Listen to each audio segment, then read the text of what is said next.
බඩගන්න රැකගන්න කවුද ඕනේ? හාමුදුරුවනේ. හාමුදුරුවෝ නැත්තම් එහෙම තැකේ දේව. මේවා වල් බිහි වෙලා යනවානේ. මේ පන්සලේ කිසිම දෙයක් ඉතුරු වෙයිද? හාමුදුරුවෝත් නැත්නම්.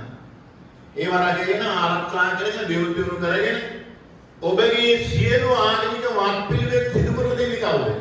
හාමුදුරුවෝ වහන්සේ. පින්ම වහන්සේ තිබුණා කියලා ඒව කරනවද? බෝධින් වහන්සේ තිබුණා කියලා ඒව කරනවද? චෛත්‍යයේ ඉදිකරුවයි කියලා ඒව කරනවද? ඒව කරන්නේ නැහැ. ඒව කරලා දෙන්නේ කවුද? හාමුදුරුවෝ. පණ යනකම් බැනුම් අහන්නේ කවුද? හාමුදුරුවෝ. පණ යනකම් බැනුම් අහන්නේ හාමුදුරුවෝ. උදේ අර නායක හාමුදුරුවෝ මතක් කළේ. උදේ නායක හාමුදුරුවෝ මතක් කළා. පින්වත්නියට කොච්චර හොඳ කළත් වැඩක් නැහැ නේද? කවදාකවත් භික්ෂුන් වහන්සේ නමක් ඇගීමක් කරනවද? ඇගීමක් කරන්නේ නැහැ. මුළු ජීවිතේම කැප කරන්නේ කාවෙද? හාමුදුරුවෝ. හාමුදුරුවෝ මුළු ජීවිතේම කැප කරන්නේ අනුන් වෙන්නේ. තමන්ට කියලා යමක් කරගන්න.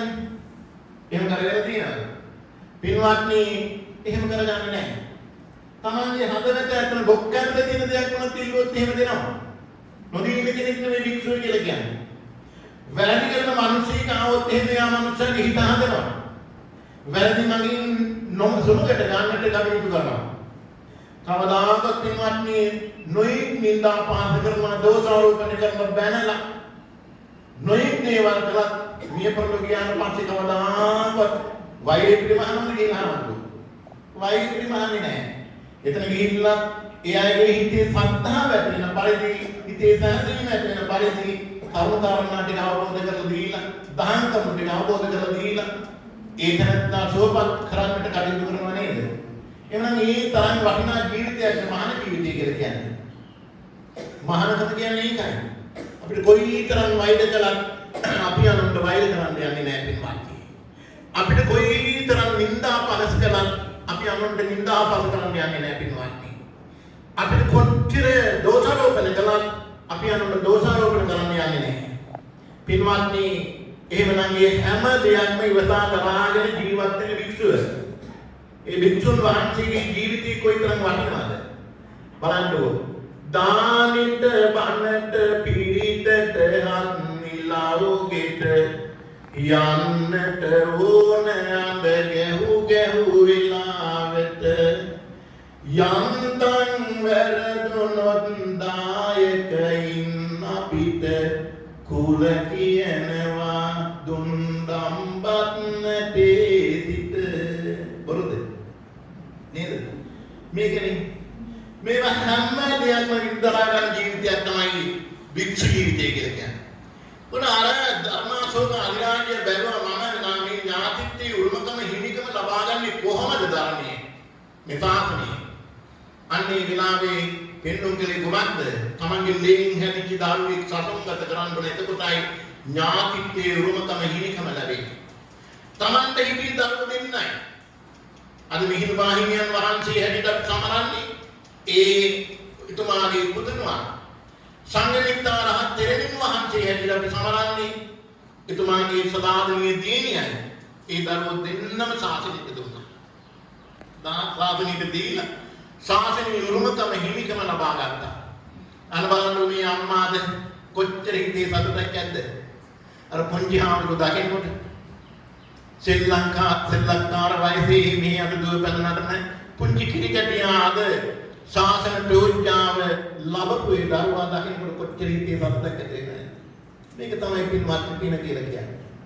චිත්තං පුනාතීති පුඤ්ඤං හදයං පුනාතීති පුඤ්ඤං. මොන දෙයක් කරලා හදවතේ හිතේ සතුට ඇති කරගන්න මේක තමයි පින. ඒක නිසා මේ අම්මා හදවතෙන් සතුට වෙනවා. හදවතින් සතුට වෙනවා. පින්වත්නි ඒකම ඇටියට මේට මතු නිවන් අවබෝධය සඳහා. ඉස්සරහ දොරින් පැවිද්ද ලබාගෙන පිටිපස්ස දොරින් එළියට ගිහිල්ලා චූරු කඩලා දැම්මත් ඒ පිනේ අම්මට නැති වෙන්නේ නැහැ පින්වත්නි. සතර වර්ගයක් නිවන් දකින්නයි කියලා කියන දරුවෙක් සසංගත කළොත් එහෙම. අන් දරුවෙක් සසංගත කරන්න කැමති නැහැ දෙමාපියෝ. ඒ උරුමකම, ඒ හිමිකම, ඒ අයිතිය ලබා ගන්න කැමති නැහැ. ඉන්න කෙනා චූරු කරලා ගන්නයි සමහරක් අයෝ කැමති. ඉන්න කෙනා චූරු කරලා ගන්නයි පුංචි කාලේ, බැරි කාලේ, අමාරු කාලේ සමහරක් වෙලාවට දරුවෝ දිනවා මහානකමන්ට. ඒ දරුවා යම් කිසි තැනකට ආවහම කිසියම්ක් කර කියාගන්න පුළුවන්කම ලැබිච්චාම ඇති බං හිටියා වරන් කියලා කියනවා. එහෙම කියන අම්මලා එහෙම කියන තාත්තලා තියෙනවා. සත්‍ය කතාවක් මම මේ කියන්නේ අපි දැකපු අත්දැකීම් මේ කියන්නේ. පින්වත් මෙහිමයි. ඒක නිසා අත් වශයෙන්ම අද මේ විහාරස්ථානට ඓතිහාසිකයි. ඒ තමයි පළවෙනි එක තමයි අනුනායක මහින්පාණන් වහන්සේ අහම්බෙන් හරි විහාරස්ථානයට වැඩම කෙරේ. දෙවෙනි කාරණාව තමයි මේ කුල දරුවා සසංගත කිරීම. ඒක අනුස්මරණය කිරීම සඳහා තමයි මේ වටිනා ශක්තියව සිදු කළේ. අන්න අපේ නායක ආමරණ වහන්සේ හිටියා. ඒ කාලේ මේ පන්සල කොයිතරම් කලෙලියක් තිබුණාද? කොයිතරම් ලක්ෂණද? මිනිස්සු කොයිතරම් හොඳ ලක්ෂණ හැදිලා තිබුණාද? ඒ කාලේ මිනිස්සුන්ටම වෛරය තිබුණාද?